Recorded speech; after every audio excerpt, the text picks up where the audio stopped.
Nessa segunda parte, então, da nossa conversa, vamos falar desses outros dois sinais, das aspas e das reticências. Começando pelas aspas, é possível dizer que esse sinal serve para demarcar a presença de elementos diferentes, tanto para demarcar a presença de citações, quanto para demarcar a presença de usos linguísticos incomuns. Como assim usos linguísticos incomuns? E como assim citações? A gente acabou de ver no vídeo anterior que os dois pontos introduzem uma citação. E a citação, por sua vez, é demarcada pelo uso das aspas. A frase é a que estava no vídeo anterior. Ao ver bandeirinhas do Partido Verde tremulando, gente gritando slogan, persegue-me num canto da mente a frase de minha filha. Dois pontos, e aí se indica que essa frase aqui não é uma frase do enunciador, do autor desse texto, mas é uma frase que ele cita para demarcar onde começa a citação se abrem aspas e para indicar seu final se fecham as aspas. Bom, esse é um caso. O que seriam usos linguísticos incomuns agora? Veja esse outro exemplo. A frase fala sobre uma premiação de música de um canal de TV no Brasil e diz: os paralamas que normalmente saem carregados de prêmios só venceram em edição.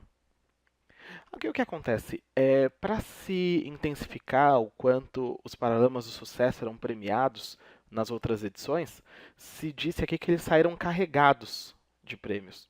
Porém, não é literal o uso dessa palavra, quer dizer, não havia um caminhão na porta da premiação que era carregado com esses prêmios, por exemplo. Aqui as aspas indicam um uso linguístico em comum, nesse caso, para dar destaque a um sentido que não é literal, destaque ao sentido figurado. Veja, a palavra que destaque é importante para ficar claro que nem sempre que se usa o sentido figurado vão se usar as aspas. Isso não é obrigatório. Mas quando se quer destacar que a palavra não está no seu sentido literal, no seu sentido mais próprio, as aspas são usadas.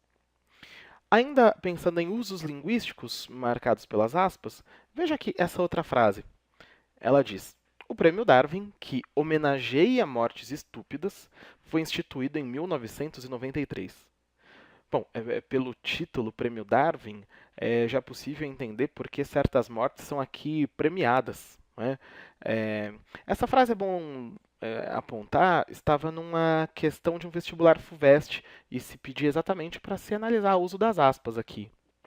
Bom, a ideia do prêmio Darwin é dizer que esse indivíduo, essa pessoa que teve uma morte por consequência de uma bobagem, uma morte estúpida, é alguém que não passou seu gene para diante, portanto fez um bem à evolução da espécie por não passar um gene pouco inteligente, e essa pessoa é homenageada pelo prêmio Darwin. Bom, aqui não é de fato uma homenagem que se faz à estupidez, à falta de inteligência de alguém, não é? Então, a homenagem aqui aparece entre aspas para se destacar o sentido irônico. Mais uma vez, vale apontar, não é que a ironia exija o uso das aspas que seja obrigatório, mas quando se quer destacar, quando se quer demarcar esse sentido irônico, aí as aspas podem ser usadas, é o que acontece nesse exemplo.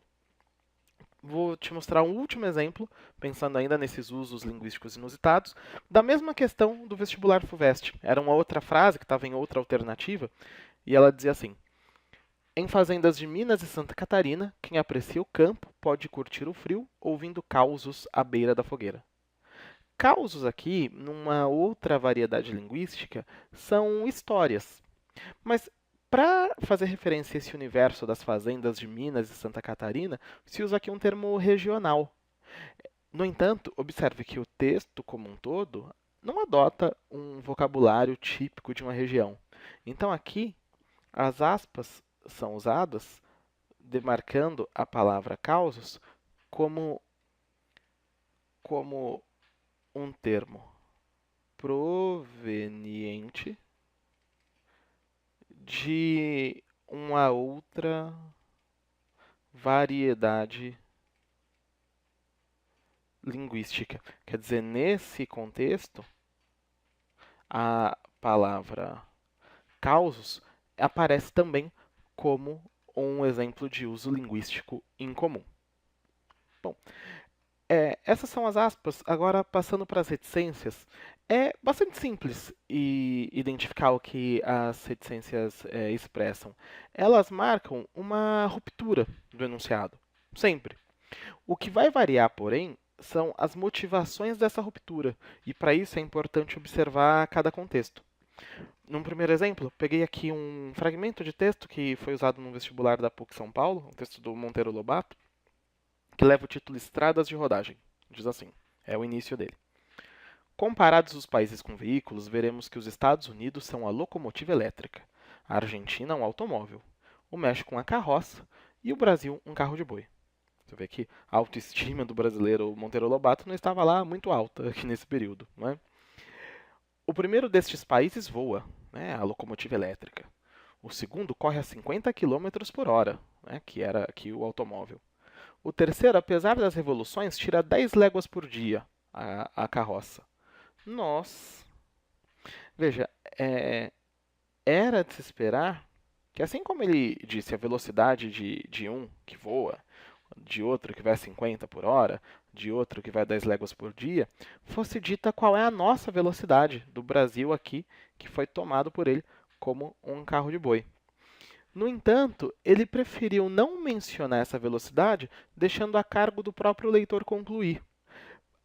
Aqui no contexto se sugere que essa velocidade é tão pequena que aqui se anda, o país avança de uma maneira tão lenta que é até constrangedor mencionar ou mensurar em números. Então ele suspende a frase a essa ruptura do enunciado e cabe ao leitor tirar essas suas conclusões, claro, considerando o contexto e percebendo que a velocidade é ínfima. Observe como, no próximo texto, as aspas também suspendem o enunciado, porém por outro motivo e criando outro efeito. É um fragmento da canção Sinal Fechado, do Paulinho da Viola, que foi explorada no vestibular FUVEST. Aqui é um diálogo, né? Os travessões são um sinal de pontuação que marcam isso. Aqui um personagem fala e outro responde, e ele diz: Tanta coisa que eu tinha a dizer, mas eu sumi na poeira das ruas. Eu também tenho algo a dizer, mas me foge a lembrança. São duas pessoas que se encontraram no momento em que o semáforo havia fechado, daí que o título é Sinal Fechado.